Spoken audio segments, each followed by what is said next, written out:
अस्सलाम वालेकुम। आज हम डिस्कस करेंगे पाकिस्तान के सबसे बड़े मसले पट्ठों की कमज़ोरी। हर दूसरा बंदा और ख़ातून पट्ठों की कमज़ोरी का शिकार होता है। मेरे पास आधे से ज़्यादा पेशेंट ही पट्ठों की कमज़ोरी के आते हैं। पट्ठों की कमज़ोरी बेसिकली हमारी लाइफस्टाइल की ख़राबी है। पट्ठों की कमज़ोरी सिंपल दाल चावल रोटी खाने से हो जाया करती है। क्यों हो जाया करती है? क्योंकि ज़्यादा कार्बोहाइड्रेट जो है वो पट्ठों और जोड़ों को सख्त करते हैं। जब वो पट्ठों जोड़ों को सख्त करते हैं तो उनमें खींचन अकड़ाव पैदा होता है। जब खींचन और अकड़ाव पैदा होगा तो हमें दर्द होगा, तो हमें पट्ठों की कमजोरी हो जाती है।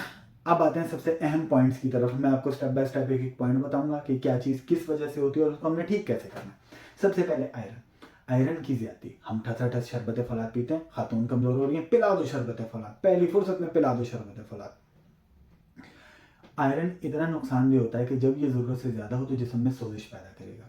सोजिश पैदा करेगा, फाइब्रोसिस पैदा करेगा। फाइब्रोसिस क्या चीज़ होती है? हमारी स्किन कट गई है, जब वो जुड़ती है तो बीच में वो सख्त सख्त सा बन जाता है जख्म के ऊपर, वो फाइब्रोसिस होता है। ये वाली कैफियत वो पट्टों के दरमियान में किसी भी जगह पर पैदा कर देगा। आयरन खास तौर पे मर्दों में से ड्रेन नहीं होता, जिस्म से बाहर नहीं आता। आयरन जिगर के सारे मामलात में खराबी पैदा करता है। ज़रूरत से ज़्यादा आयरन, नॉर्मल आयरन तो जाहिर है हम लोग चल ही बेसिकली आयरन के ऊपर है। हीमोग्लोबिन बढ़ाने में मदद करता है, बहुत सारे मेन मामला में मदद करता है। मैं ज़रूरत से ज़्यादा की बात कर रहा हूँ। अगले स्टेप के ऊपर है, आयरन क्या चीज़ करता है? आयरन कुछ नहीं करेगा, ये सारी चीज़ें कम अज कम पट्ठों में खिंचाव तो ज़रूर से पैदा करेगा, हर हाल में पैदा करेगा।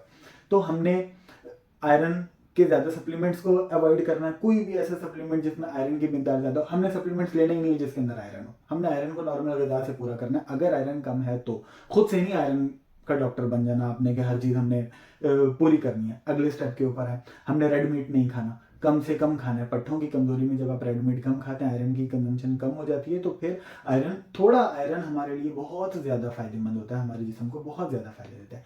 अगले स्टेप के ऊपर आते हैं, जो हम तेल इस्तेमाल करते हैं, वेजिटेबल ऑयल खासतौर पर सोयाबीन ऑयल, उसके साथ होता है कैनोला ऑयल, उसके साथ होता है कॉटन सीड ऑयल, उसके साथ होता है सनफ्लावर ऑयल। ये सारे ऑयल जैसे होते हैं ये इंतहाई प्रोसेस्ड होते हैं। इनका काम खराबी ही पैदा करना होता है, इनसे हम किसी भी अच्छाई की तवक्को नहीं कर सकते। इसके अल्टरनेट हमने क्या करना होगा? हमने ऑलिव ऑयल यूज़ करना है, हमने नारियल का तेल यूज़ करना है, हमने मक्खन इस्तेमाल करना है। क्योंकि ये सारी चीज़ें बहुत कम प्रोसेस हुई होती हैं। आपने ध्यान रखना है कि ऑलिव ऑयल जो है वो ओरिजिनली मिलता है, तो आपने कोशिश करनी है कि उसको अवॉइड करें। या आपको ऑथेंटिक किसी जगह से मिल रहा हो तब तो ठीक है, वरना कोशिश करके ऑलिव ऑयल को भी अवॉइड करें। इसके साथ इन ऑयल्स के साथ हमने कॉड लीवर ऑयल को ऐड करना, फिश ऑयल जिसे कहते हैं। उसके अंदर DHA और EPA होते हैं, ये ओमेगा 3 एसिड्स हैं। ये ओमेगा 3 जो फैटी एसिड्स हैं ये इंतहाई इफेक्टिव होते हैं ओमेगा 6 के साथ। अगर इन दोनों का बैलेंस बरकरार नहीं रहे तो हमारे जिस्म में पट्टों की कमजोरी लाजिम होगी। ओमेगा 6 क्या चीज़ है? ओमेगा 6 हमें नॉर्मल वेजिटेबल ऑयल से मिल रहा है, ठस मिल रहा है, लेकिन ओमेगा 3 हमें नहीं मिलता। ओमेगा 3 के लिए हमें बहुत ज़रूरी होता है कि हम DHA और EPA का इस्तेमाल करें। ये बहुत सारे सप्लीमेंट कॉड लीवर ऑयल के मिल जाते हैं, तो आपने इसके ऊपर पूरी तवज्जो देनी होगी। उसके बाद अहम पॉइंट क्या होगा?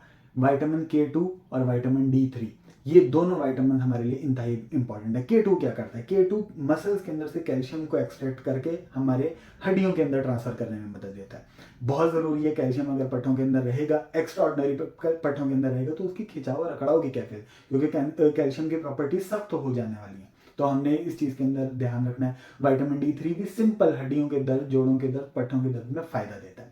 तो हमने विटामिन D3 वगैरह और विटामिन K2 के जो सप्लीमेंट्स आते हैं इनका इस्तेमाल करें तो हमें बहुत ज़्यादा बेनिफिशियल हो सकता है। अगले स्टेप के ऊपर है, इन सारे मामलात में मेन कॉज क्या आता है जो हमें खराबी पैदा करता है? ये होता है चर्बी का इंडाइजेशन। अब ये मोटे पतले होने की बात नहीं है, ये सिंपल चर्बी के इंडाइजेशन की बात कर रहा हूँ कि चर्बी प्रॉपर तरीके से हल नहीं होती है हमारे जिस्म के अंदर, हजम नहीं होती है हमारे जिस्म के अंदर, जिसकी वजह से प्रॉब्लम होती है। चर्बी किसने हल करनी है? चर्बी हमारे पित्ते ने हल करनी है। जब पित्ते के मामला डिस्टर्ब होंगे, वो अपने बाइल की सिक्रेशन को प्रॉपर नहीं करेगा आंतों के अंदर, तो हमें मसाइल का सामना करना पड़ेगा। खास तौर पे पहली फुर्सत में पट्ठे के मसाइल का सामना करना पड़ेगा। ठीक हो गया?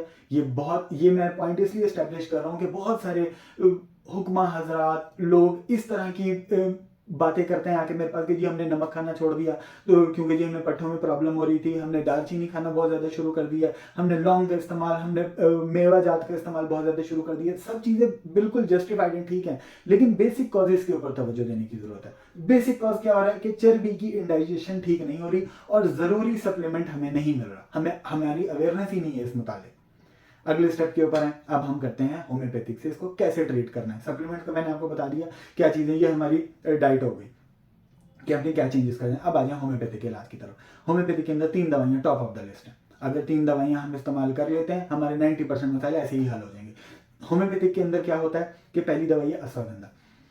ये दिमाग को रेगुलेट करती है, सबसे पहले स्ट्रेस को इतना कमाल मैनेज करती है कि जिसकी कोई हद नहीं है। फिर ये पट्ठों को मैनेज करती है। ये इतनी गजब की दवाई है कि मैं आपको बता ही नहीं सकती। इसके फायदे गिनवाने, इसके ऊपर अलग से वीडियो रिकॉर्ड हो सकती है, इतने फायदे की चीज़ है। क्यूप्रम मेटालिकम, क्यूप्रम मेटालिकम इतनी गजब की दवाई है, ये पट्ठों के सारे अकड़ाव को खत्म कर दे। मेन मसला यही होता है कि पट्ठे के अकड़ाव को, स्टिफनेस को अगर हम रेगुलेट कर लें तो हमारा पट्ठा परफेक्टली ऑलराइट हो जाता है। जब वो परफेक्ट, बुढ़ापा क्या चीज़ है? बुढ़ापा पट्ठों के खून की नालियों के सख्त हो जाने को कहते हैं। जितना ज़्यादा सख्त होती जाएंगी हम बूढ़े होते जाएंगे। एज रिवर्सल हो जाता है इन दवाइयों से, ये इतनी इफेक्टिव दवाइयाँ। अगले स्टेप के ऊपर आ जाए जलसीमियम। जलसीमियम जर्द चमेली से बनी है। ये इंतहाई सुकून वाले अंदाज में पट्ठों की फड़कन को नॉर्मल करती है, पट्ठों के खिंचाव को नॉर्मल करती है, पट्ठों के अकड़ाव को नॉर्मल करती है, पट्ठों को ताकत देती है, पट्ठों को इतनी स्ट्रेंथ देती है कि आप अपने रोजमर्रा के काम में आपको कोई मुश्किल होती नहीं है। एज अ मोबाइल काम कर रही होती है आपके अंदर कि चूं चा पी पा हो रही है पट्ठों के अंदर, ये ऐसे चुटकियों में खत्म करती है। इसी तरह की एक और दवाई है मैग्नीशिया फॉस। पट्ठों के सारे दर्दों को नॉर्मल करने के लिए, पट्ठों के अकड़ाव को नॉर्मल करने के लिए मैग्नीशिया फॉस। ये 4 दवाइयाँ अगर हम इस्तेमाल करते हैं ज़रूरत के हिसाब से, जो भी हमें बेहतर लगती है डिस्कस करके हम इस्तेमाल कर सकते हैं। और अल्लाह पाक करम में रखे, सारे मामला हमारे पट्ठों से रिलेटेड रिजॉल्व हो सकते हैं। कोई भी दवाई को जज्ब होने के लिए, हाजमे को ठीक रखने के लिए मेरी एसिडिटी वाली वीडियो को ज़रूर देखिएगा। और अगर आप चाहते हैं मैं इसी तरह की वीडियो बनाता रहूँ तो मुझे लाइक और सब्सक्राइब ज़रूर से कर दीजिएगा। जज़ाकल्लाह।